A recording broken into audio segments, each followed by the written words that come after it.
financiar o desenvolvimento, ao financiar a transnacionalização brasileira na América Latina, tem o discurso do antiliberalismo, antineoliberalismo, mas não tem o discurso nem a prática do anticapitalismo. Então, o que é que acontece? Quer dizer, nós temos duas grandes tendências nesse processo dos anos 2000. A intervenção econômica do Estado, que diferentemente do mapa e do ideário do Estado de bem-estar, não se dá concomitante com a intervenção social.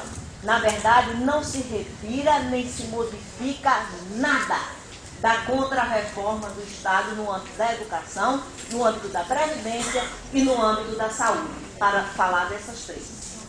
Em compensação, o Estado vai intervir no âmbito social a partir da assistência social e com a vasta implementação dos programas de renda mínima.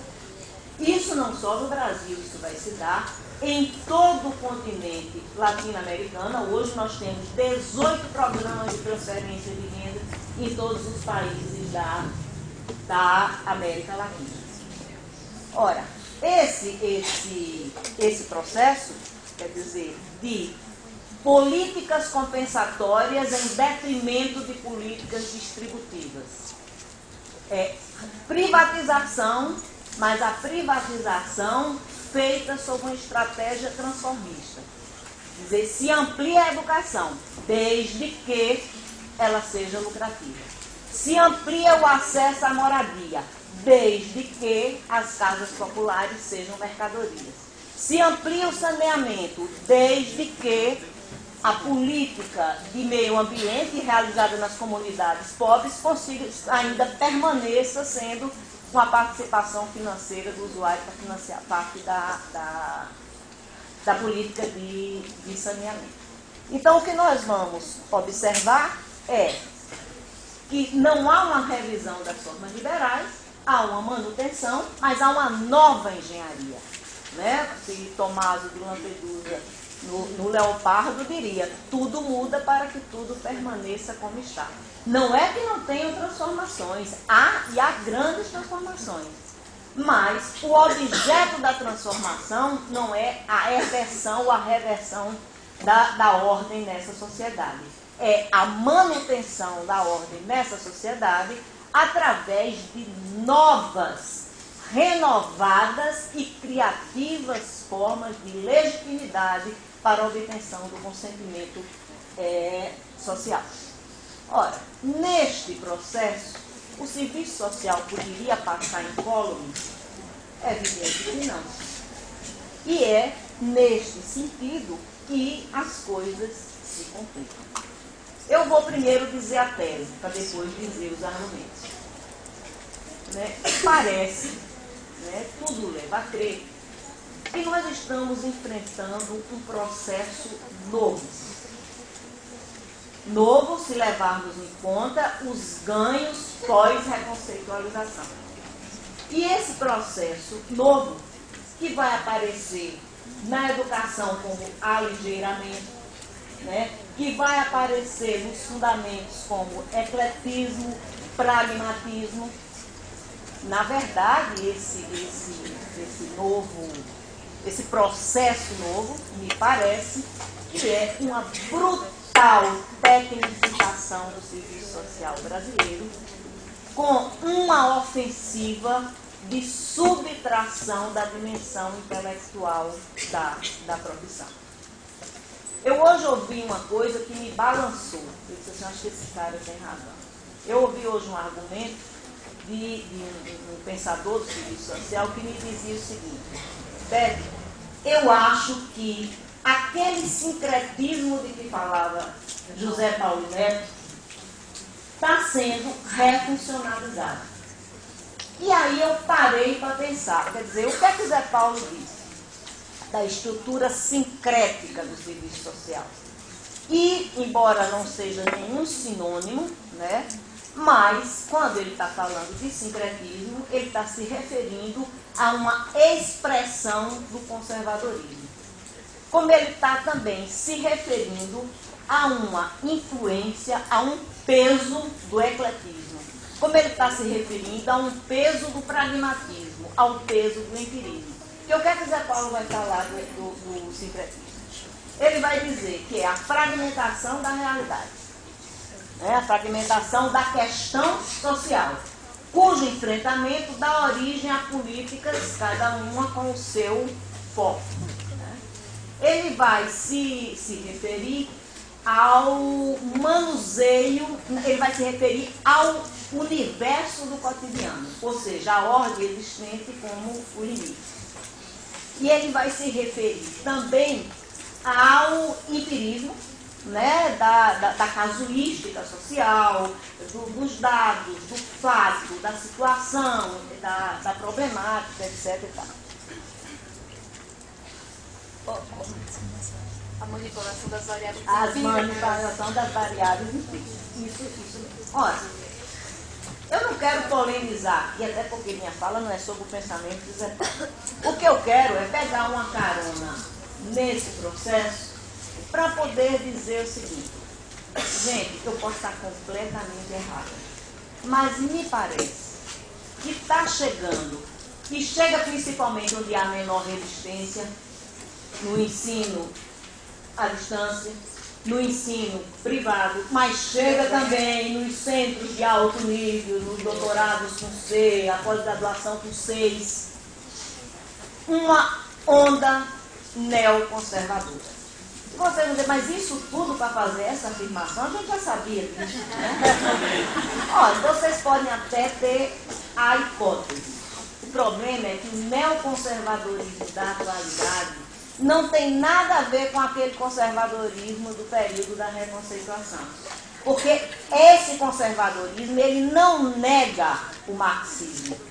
Ele cria outro marxismo, o marxismo analítico, o marxismo da escolha racional e o funcionalismo marxista. Ou seja, em todos os currículos vai encontrar lá a relação, como é que se diz? A produção da mais-valia como nominação. Porque do arsenal marxiano é retirada a questão do método, do arsenal marxiano é retirada a história, do arsenal marxiano é tirada a teoria da revolução.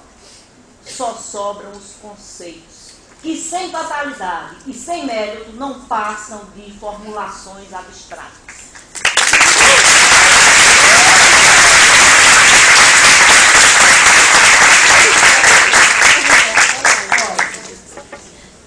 Isso está nas nossas diretrizes, não é que esteja nas nossas diretrizes. Nossas diretrizes vão ser justas, deve ser exatamente o contrário. Este é o processo que está matando as nossas diretrizes.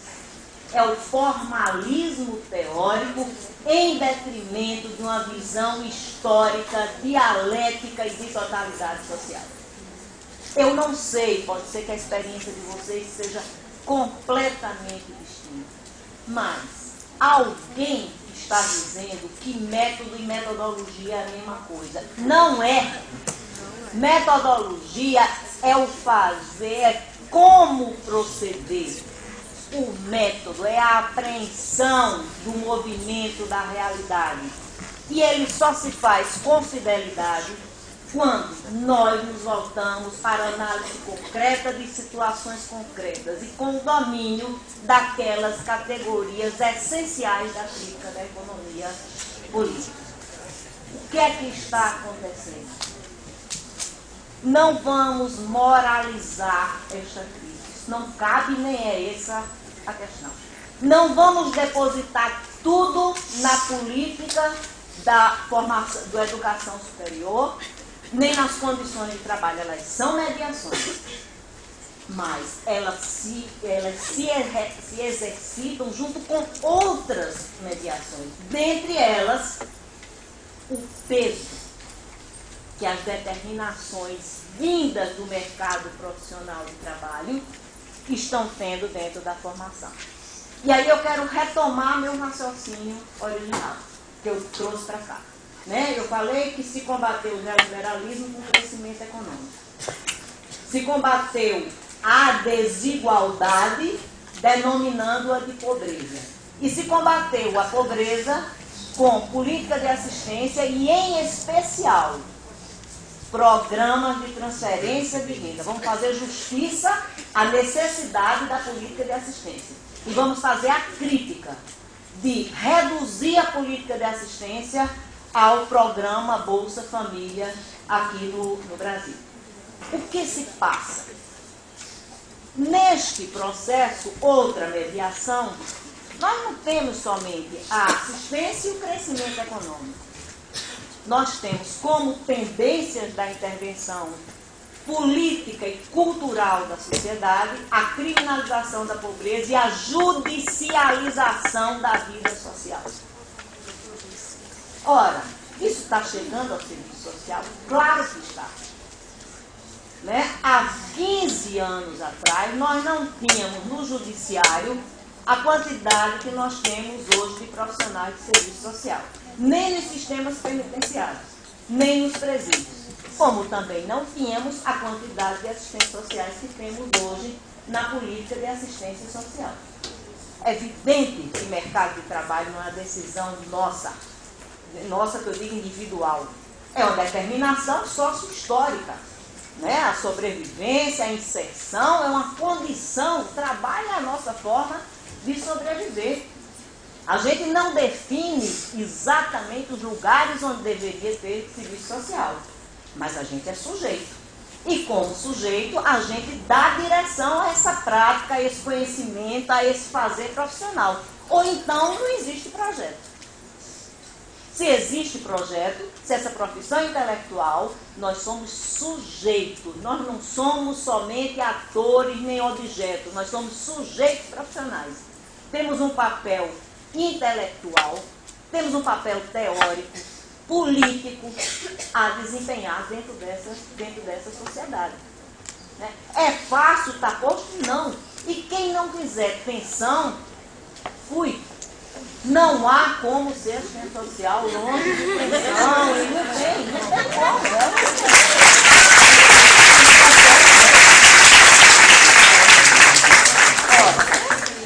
como. O que me parece é que essa convicção conservadora, ela está vindo, ela está tendo novas trilhas. A trilha desse conservadorismo do enfrentamento da questão social no Brasil, como uma prática, como política, em todas as esferas e em todas as políticas sociais que nós pudermos identificar. Bom, essa criação desses novos mercados que aparecem na nossa formação através de quê? Dos nossos estágios. Né?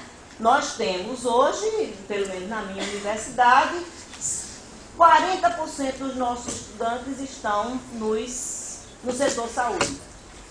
Agora, infelizmente, o pró-reitor já saiu, não são os encaminhamentos do PET Saúde que prevalecem nos nossos estados na saúde. O que prevalece é a administração da barbárie nos hospitais. E aí, se quer cobrar da formação profissional alternativas para o enfrentamento desta barbárie cotidiana,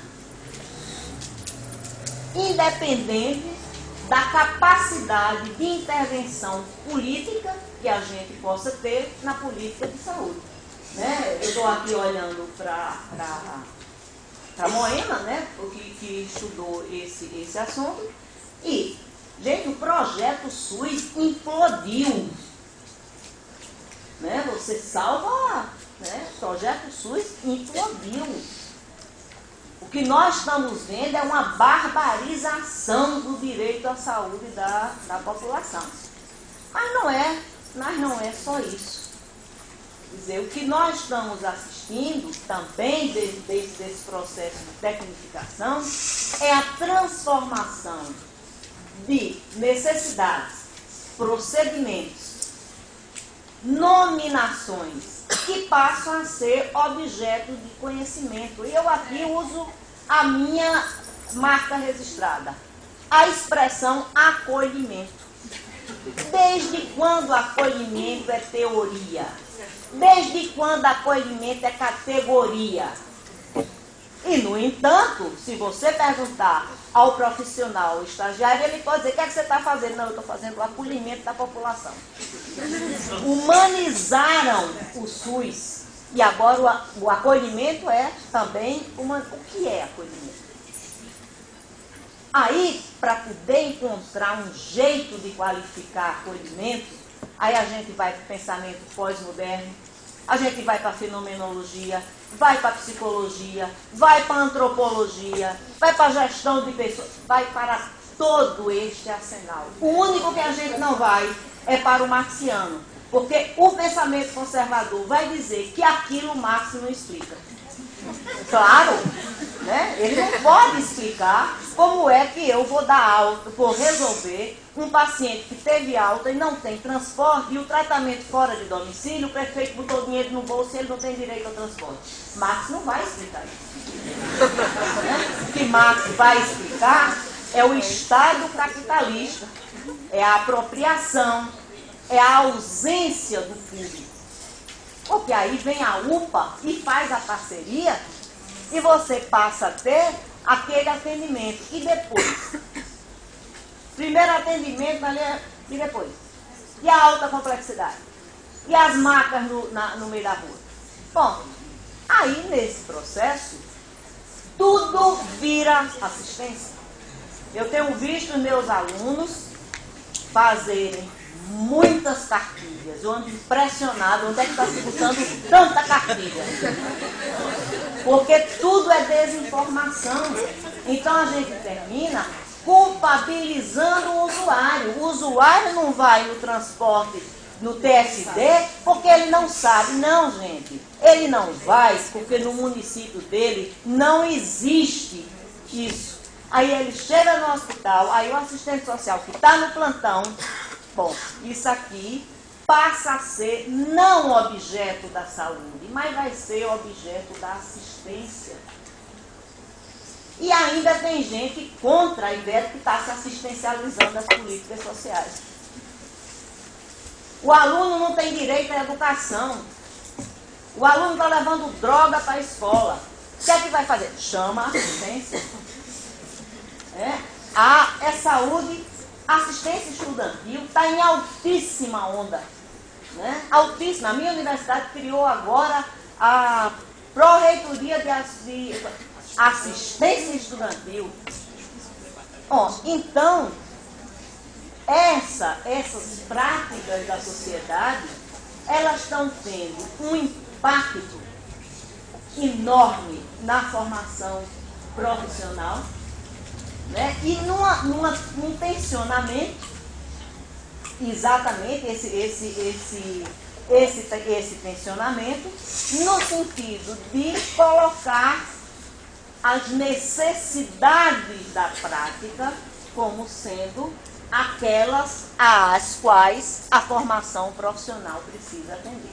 Ora, não são necessidades da prática, são necessidades da reprodução da ordem capitalista mediada por algumas práticas que fazem parte hoje da ação profissional dentro do mercado de trabalho profissional. Como é que nós vamos enfrentar isso? Eu não sou pessimista, não. Acho que nós temos muitas possibilidades. Primeiro, porque eu acho que o mundo não acabou. Segundo, eu também não acho que as referências do projeto político estejam sucumbidas. O que eu acho é que está havendo um movimento surdo, né? Esparso, não é organizado. Ele é na ironia, ele é na pergunta capciosa, ele é na... Vocês só pensam nisso, sabe? Só pensam no capital, porque o capital, porque o capital, porque o capital, só falam no capital, né? E nesse processo, nós vamos flexibilizando. Nós vamos flexibilizando. Né? Nós vamos flexibilizando, porque a minha geração está indo embora. Nós estamos abrindo a universidade para novos quadros. Esses novos quadros estão vindo dessas universidades que se modernizam. Né? E nós temos, então, hoje, mais do que nunca, um desafio enorme do ponto de vista da ABEP. Alguém pode dizer, mas a qualificação não resolve. Olha, ela não resolve, mas que ela pode ser um aporte interessantíssimo, isso aí eu não tenho dúvida. E mais, gente, se nós não temos condições, nem podemos, temos que preservar o pluralismo, temos que preservar a democracia interna, temos que ter práticas civilizatórias dentro dos departamentos. Né? Temos que ter práticas civilizatórias, mas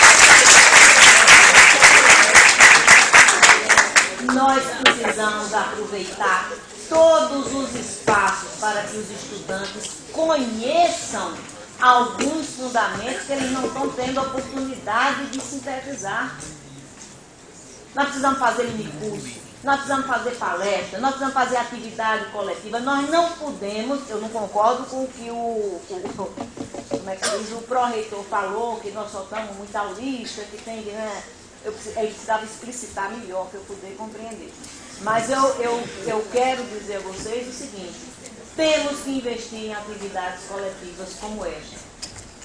Temos que investir em atividades de troca, de intercâmbio, de submissão de projetos, onde possamos estar trazendo pessoas do nosso campo, abrindo espaço, né, fomentando a compra de livros, revendo as bibliografias.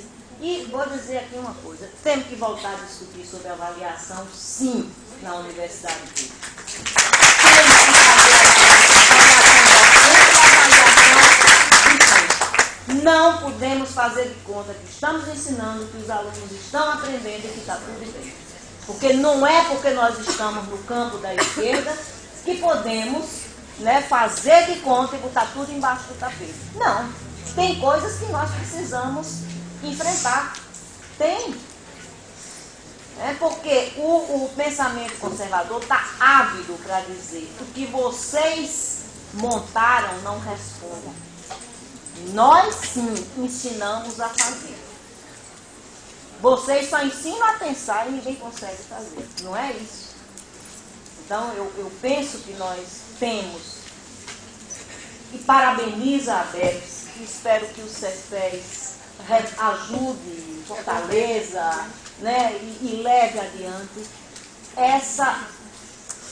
esse passo adiante.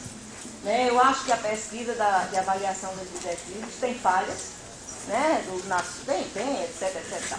Mas eu acho que ela traz elementos que são muito importantes para que a gente, pelo menos, tente enfrentá-los, né, e tente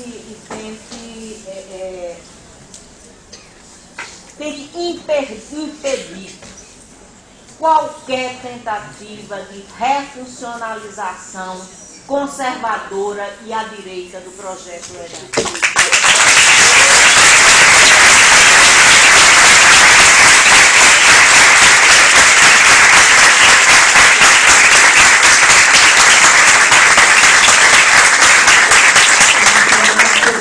Que mesa, hein? Que mesa. Eu estou em estado de graça. Bom, vamos lá. Vamos rapidamente, porque são 9h10, mas a professora também cumpriu o seu tempo, o tempo que nós acordamos aqui. E nós vamos abrir as inscrições para o debate. Vamos só deixar o pessoal se acomodar, quem está precisando sair. Quem quiser falar, a gente vai tentar registrar, já tem uma inscrição aqui, por escrito. Quem vai ajudar a gente? O pessoal vai trazer o crachá. Se jogue, caso você quer intervir, peça seu crachá. Mais alguma intervenção? Embaixo, embaixo.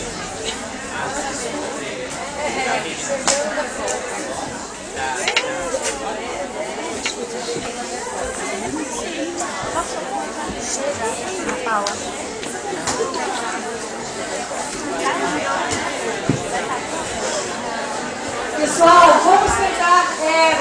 Silêncio para a gente começar as intervenções. Eu estou dando. Com licença, minha querida. Regina.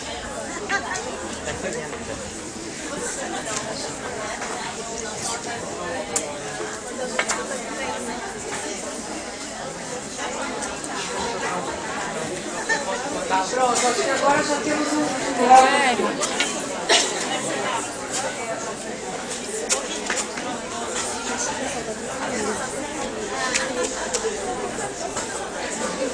Só enquanto o pessoal está saindo, então eu vou lembrar, amanhã às 9 horas oficinas, além daquelas que estavam na programação e que as inscrições já estão encerradas, nós temos mais duas que serão abertas amanhã.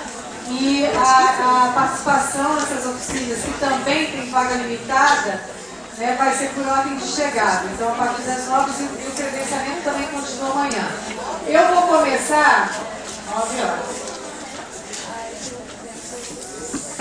Eu vou começar com a pergunta que veio por escrito, porque em geral a gente deixa para o final e a gente acaba não lendo, tá?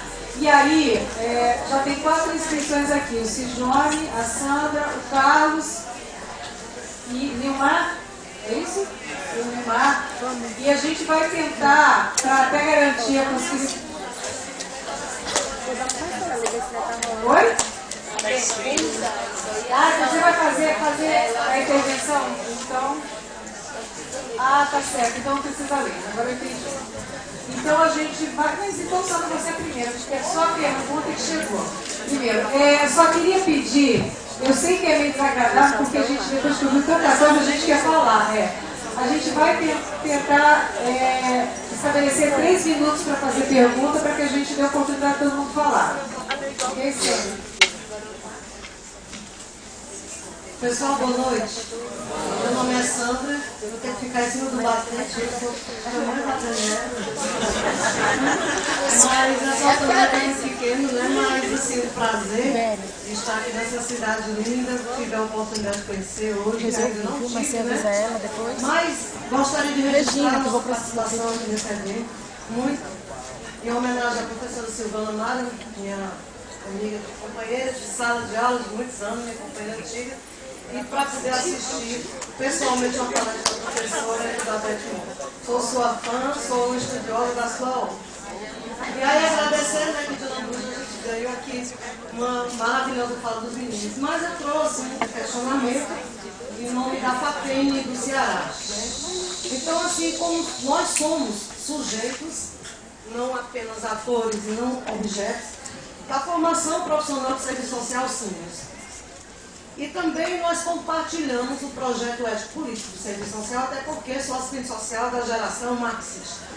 Materialista, sim, é a FIA. E também, dialeticamente e contraditoriamente, não estamos inseridos em uma universidade pública. Eu estou inserida, nós, alunos aqui da FATEM, também estamos inseridos em um referencial mercantilista da educação. E aí fica o questionamento. Com a formação que nós estamos trabalhando lá, certamente nós estamos não menos de qualidade, com certeza não menos comprometidos de forma nenhuma, não. Nós somos comprometidos sim. E aí a gente se questiona como a gente pode fazer para ultrapassar um certo preconceito velado com a questão da mercantilização que nós também temos, porque a situação é contraditória e dialética. E aí eu gostaria de deixar esse meu questionamento aqui, agradecer a fala da professora e dizer que estou extremamente emocionada e chateada porque eu não trouxe algumas obras suas que eu tenho para o seu autografo. Volta à vontade. Obrigada, viu, pessoal?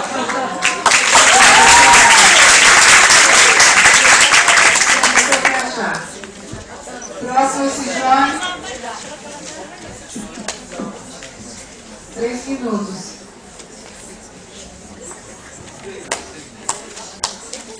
Meu nome é Cijone, sou aluno lá da UESC, né? E eu queria dialogar um pouco com a fala do Marcelo, que ele fala sobre a precarização do ensino. E aí eu ia fazer um recorte mesmo, falando um pouco mais do estado do Ceará, né? Como o Ceará se encontra hoje em relação à educação. A gente está vivendo um período intenso de criação de escolas de ensino médio aliado ao ensino técnico. Ou seja, os alunos, durante um período do dia, estudam no ensino médio normal e depois participam do curso técnico. E aí isso está dando um grande problema, porque vai que aumenta a hora do professor, né? A gente passou recentemente, estou muito nervoso.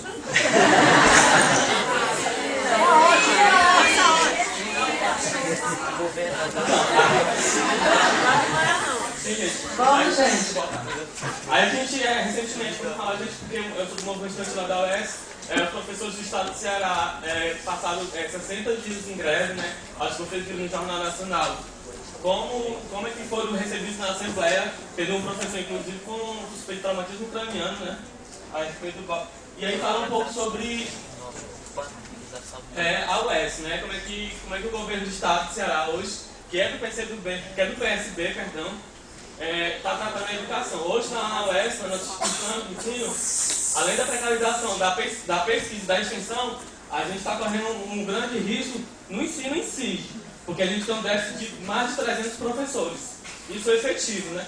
Sem falar que o número de professores substitutos é superior ao número de professores efetivos. E isso todo mundo já sabe que é ilegal. Só um minuto. E aí eu queria trazer umas falas que o governador do estado falou, né, em falas oficiais, que ele fala bem assim: o filho do trabalhador não precisa ir para a universidade, e sim de uma educação que ele possibilite o acesso ao emprego.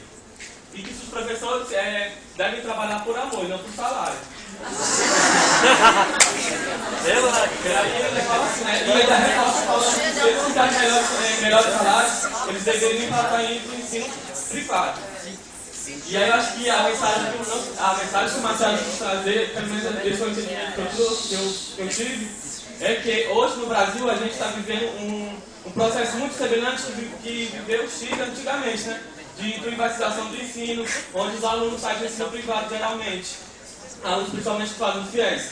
Saem do ensino superior, já com a dívida bastante grande. Então acho que cabe a gente, né? Enquanto estudantes, enquanto profissionais, enquanto população brasileira, não deixar que isso aconteça com o nosso país. Que a gente lute sim por educação de qualidade e para todos. E é isso.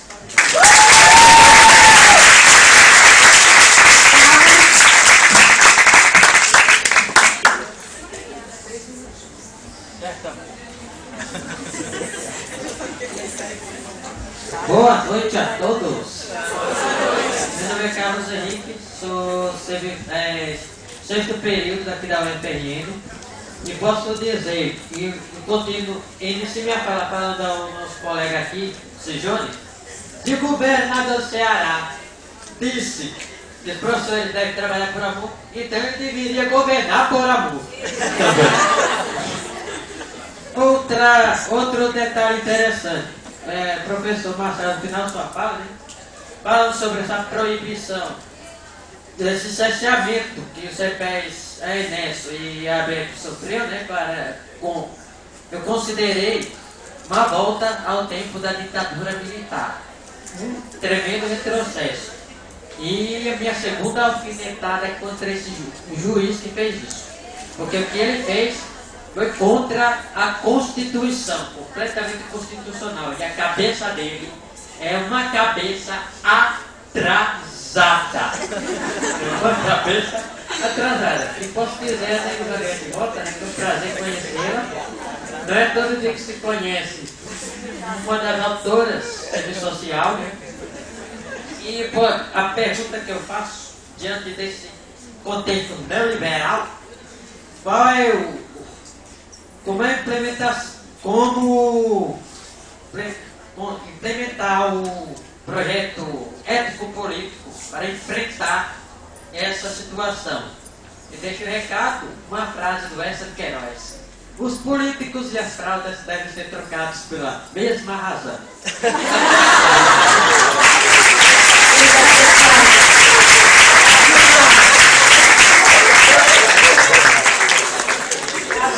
Está terminando o bloco e a gente já vai abrir o próximo. Vamos lá? Então, pessoal, boa noite. Meu nome é Leonardo, sou estudante social da UERJ. É um prazer ter as companheiras de mesa, né? E Eu fiquei muito feliz com essa mesa, muito feliz com os argumentos que foram trazidos aqui pra gente. Parabenizo as contribuições que foram muitas, e eu acho importante a gente socializar algumas coisas. Primeiro, eu gostaria de dizer que a fala dos companheiros, elas trazem pra gente um apelo muito grande à militância. Para a gente assumir para a nossa vida cotidiana enquanto militantes, as redes sociais militantes, a defesa do nosso projeto político. Sobretudo porque a gente passa por um processo hoje, em tempos de crise do capital, que coloca em risco a nossa profissão. Coloca em risco porque à medida que um juiz, a justiça consegue barrar um processo de política que a gente faz contra uma lógica de ensino, porque a gente entende que não é adequado, não só para defender o serviço social, mas para defender os nossos usuários, a gente está correndo o risco de perder a direção política da nossa profissão, sim. E aí a gente tomar para a gente hoje essa postura de militante, assumindo essa direção política que a Elizabeth Marques trouxe muito bem, de assumir o marxismo mesmo no nosso dia a dia, isso é muito válido. E aí eu queria socializar com vocês algumas experiências que a gente teve lá em Mossoró. Nós também passamos pelo Rio Grande do Norte, né, lá com a nossa Universidade de Grande por mais de 106 dias. E aí a gente conseguiu formar um comando de mobilização estudantil de Mossoró, um COMEI. E aí o COMEI, ele fez uma articulação muito grande com todos os estudantes de Mossoró, não só da universidade, mas também secundaristas e greves estudantis que estão pela cidade. E a gente conseguiu fazer diversas mobilizações e que conseguimos realmente trazer o debate da cultura marxista para esses estudantes, para esses jovens. Eu acho que isso é muito válido para a nossa formação. Uma outra coisa que a gente conseguiu também foi uma pesquisa que a gente vai apresentar aqui amanhã. A pesquisa sobre a professora Sandra é sobre a materialização do Código de Ética no cotidiano de trabalho das redes sociais, em Mossoró. E aí algumas falas que a gente identificou na pesquisa diziam que as jornalistas diziam que não necessitavam de ampliação do quadro de trabalho da instituição, porque elas davam conta do trabalho sozinhas e a instituição não tinha condições de contratar mais pessoas, mais as redes sociais. E aí a gente tem que ter cuidado com isso. A gente tem que também pautar a defesa do projeto ético-político no sentido também de fazer com que essas pessoas percebam, inclusive nossos companheiros de profissão, que eles percebam também que nós devemos sim não permitir que esses discursos cheguem à nossa profissão a ponto de impedir o nosso trabalho e a nossa consciência política em defesa do nosso projeto. E aí eu acho que esse seminário ele vai ser muito bom no sentido da gente poder discutir essas questões. Porque a gente precisa resgatar essa força militante, essa questão da gente mesmo afirmar no nosso dia a dia, nosso projeto político com direção teórica, mas também com direção de teoria política, como é o marxismo. Então, a gente estava se comunicando aqui, acho que a gente vai abrir mais algumas. A mesa acho que libera aqui abrir pelo menos umas 3, aqui no máximo, eu já, mais umas 3 intervenções. Tem a Silvana, Josiane, mais alguém? Eu estou falando isso porque eu sei que a mesa, ao fazer o comentário, acaba bem até se alongando mais e a gente pode perder a oportunidade de mais intervenções. Vamos então, Silvana?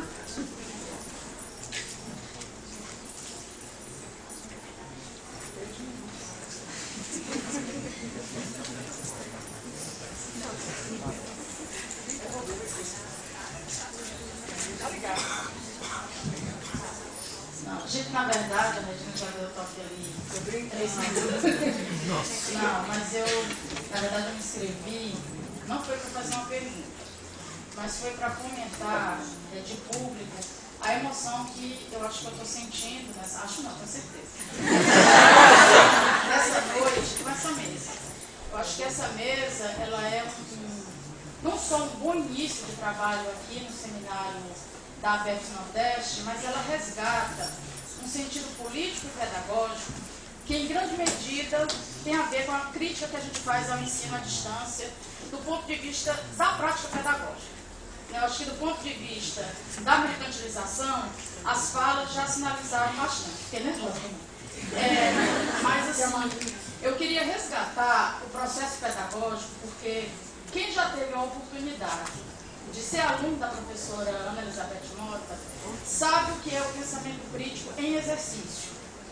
E isso tem ajudado, tem contribuído para que diferentes gerações das ciências sociais, muitas das quais aqui nesse auditório, possam hoje estar reconstruindo a história dessa profissão em diferentes ambientes. A Beth citou a Moema, eu não vou nem citar, né, aqui para não cometer injustiça, porque é um processo que diz da Universidade Federal de Pernambuco, no processo de formação da docência no Nordeste, juntamente com outras universidades, mas é, sobretudo, essa razão de que, pela prática cotidiana da sala de aula, das atividades acadêmicas, a gente tem o debate, a crítica, o desentendimento, e tudo isso com a possibilidade de ser revisitado. Então, quando a gente está falando além da mercantilização, e por que eu estou falando além da mercantilização? Porque os dados, eles são absolutamente explícitos, mas a gente tem que dar vida a esses dados.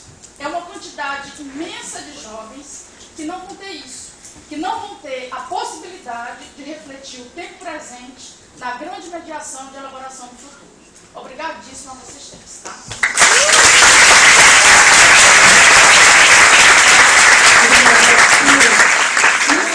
Nem três. Josiane.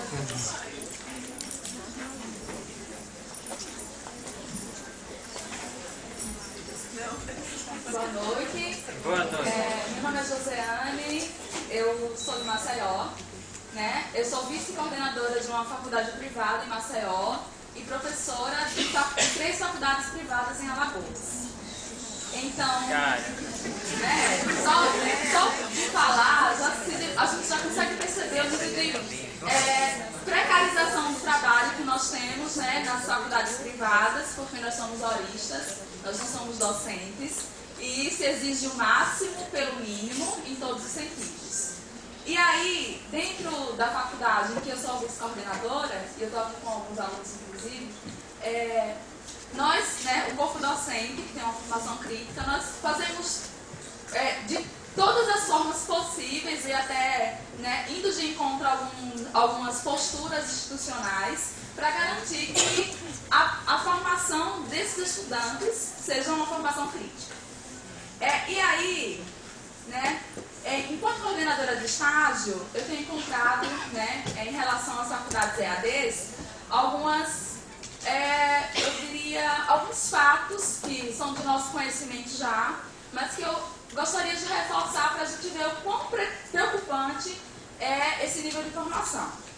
Primeiro, em uma faculdade do interior em que eu trabalho, né, a única de serviço social presencial, nós recebemos 3 alunas de uma faculdade EAD no 6º período. Essas alunas, elas não têm nenhuma condição de estar no 6º período, porque elas não têm nenhuma base teórica para estar no 6º período. Formação tá feita. Esse é o ponto 1. Ponto 2. Além de ser vice-coordenadora da instituição, eu sou, ao mesmo tempo, coordenadora de estágio da mesma instituição. Então, o que acontece?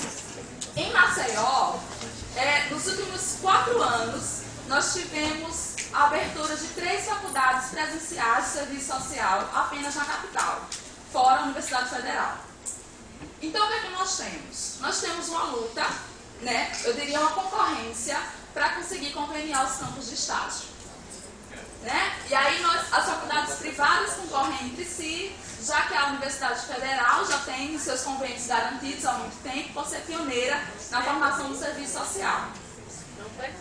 Pois é. Então, o que é que nós temos? O que é que nós temos? Nós vamos em busca dos campos no interior do estado. Vou concluir. Nós vamos em busca dos convênios no interior do estado. Quando chegamos nos interiores, nós encontramos, né, as instituições onde trabalham assistentes sociais com estagiários de AD. Estagiários que não têm supervisão acadêmica, estagiários que não sabem o que estão fazendo ali, estagiários que nem sabem qual é a prática, a função do assistente social. E nem ao menos conhecem, historicamente, a sua profissão. Né? Então, nós estamos nessa luta, né, do graduando em serviço social do curso presencial e pelo campo de estágio e ao mesmo tempo do aluno de AD. E aí o que eu queria reforçar, né, enquanto professora, enquanto assistente social? Primeiro, para concluir, os assistentes sociais, Quando recebem, estudantes de EAD, na maioria das vezes, o fazem porque recebem um dinheiro da instituição ou porque foi imposto pelo gestor e, na maioria das vezes, esse assistente social ele é terceirizado, contratado e tem medo de perder o emprego. E segundo, o assistente social não quer receber o aluno, não quer receber porque se sente despreparado ou sente que o aluno é uma sobrecarga para o seu trabalho.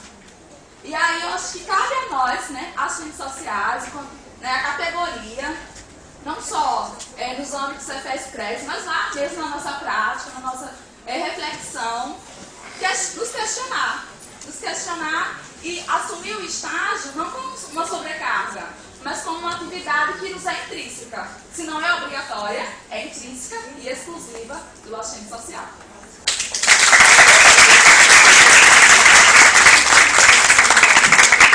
Acho que agora vamos partir aqui, né, para a mesa. Começa você, Marcelo. Sim, vou tentar ser bem rigoroso também para cumprir o tempo. Gente, deixa eu só fazer uma consulta, desculpa te interromper. A gente quer saber se esses 5 minutos, 5, 6 minutos já encerrando, pode ser assim? Pode. Ok. E amanhã todos estaremos aqui às 9. Ok. Primeiro eu quero destacar algumas questões, vou começar pelo final. A Josiane traz uma questão importante que eu acho que ajuda, inclusive, a pensar junto com a Sandra, que iniciou as intervenções. Acho que é importante a gente entender que o exercício da docência de assistentes sociais está precarizado na instituição pública, mas ele está mais ainda nas instituições privadas. E quem diz isso, não estou dizendo isso porque acho, porque alguém me contou. Basta entrar no site do Andes, Sindicato Nacional, lá tem estudos nas revistas Universidade e Sociedade que revelam, pesquisas que revelam que os professores das instituições privadas estão, na sua esmagadora maioria, horistas. O que já compromete, por demais, a formação profissional, quando pensa as dimensões do ensino, da pesquisa e da extensão. Mas isso a gente já sabe, as tendências que eu tentei apresentar com os dados dão conta de um processo de esvaziamento da pesquisa e da extensão e um privilégio ao ensino. E ao ensino o professor horista é suficiente, pelo menos para os tubarões do ensino, para eles é suficiente, né? Isso eu acho que é uma questão importante. Eu queria chamar também a atenção um outro dado, considerando as observações sobre o estágio, nós temos conhecimento de todas essas questões, dos levantamentos que os CREs fizeram, que encaminharam as CFEs, que a gente sistematizou, dão conta dessas condições que estão sendo realizadas os estágios. Agora é preciso lembrar que o Ministério da Educação abriu mão da sua responsabilidade nesse aspecto, na medida em que ele editou 2 portarias, e essas 2 portarias autorizam o funcionamento de curso sem visita. O que aconteceu com isso? Foi neste período que o serviço social, e aí eu acho que os dados que a Daniela trouxe são importantíssimos, atingiu 418 escolas. É neste período de 2002 até 2011 que houve a multiplicação dos plays. O serviço social multiplicou escolas num período onde bastava entrar no sistema EMEC, credenciar o projeto pedagógico, acabou, estava autorizado o funcionamento. Esse é um processo muito complicado, porque vejam, se o EAD tem 68 mil, nessas condições a gente sabe o processo que está sendo, a formação nessa modalidade, é preciso lembrar que 68 mil ultrapassa 50%, é mais que 50% do número de assistentes sociais hoje inscritos nos CREs em todo o país. Mais cedo ou mais tarde, isso vai dar um problema muito grande para a direção social da profissão. Mais cedo ou mais tarde, se vai ser 2, 3, 4 anos. No Tocantins, que foi quem exportou, através da Unitim, serviço social para tudo quanto é lugar, já é equiparável graduados em presenciais com os graduados à distância. E nas eleições, a chapa que saiu vencedora, que hoje está dirigindo o CRES, já disse que isso foi uma enorme tensão. A gente está enfrentando eleições agora no Acre, onde está colocado concretamente uma chapa que defende o ensino de graduação à distância. Então, mais cedo ou mais tarde, isso nós vamos ter que dar um enfrentamento ainda mais forte, né, nesse processo. Muda-se a cultura dessa profissão. Né? Há uma possibilidade, não quer dizer que houve essa mudança, mas há uma possibilidade concreta de uma mudança profunda na cultura, nos valores, nos princípios defendidos pelo serviço social. Eu espero que a gente consiga, como vem tentando fazer, barrar esse processo e qualificar a formação profissional, que é um dos elementos, eu acho que a professora Elizabeth fez uma distinção importante, um dos elementos centrais, não é exclusivo, mas um dos elementos centrais para a direção do serviço social que tem hoje. Para dialogar um pouco com os outros que fizeram também intervenção, acho que é preciso denunciar, primeira coisa, o que fez o governador, porque é o governador que manda a polícia bater nos trabalhadores na Assembleia.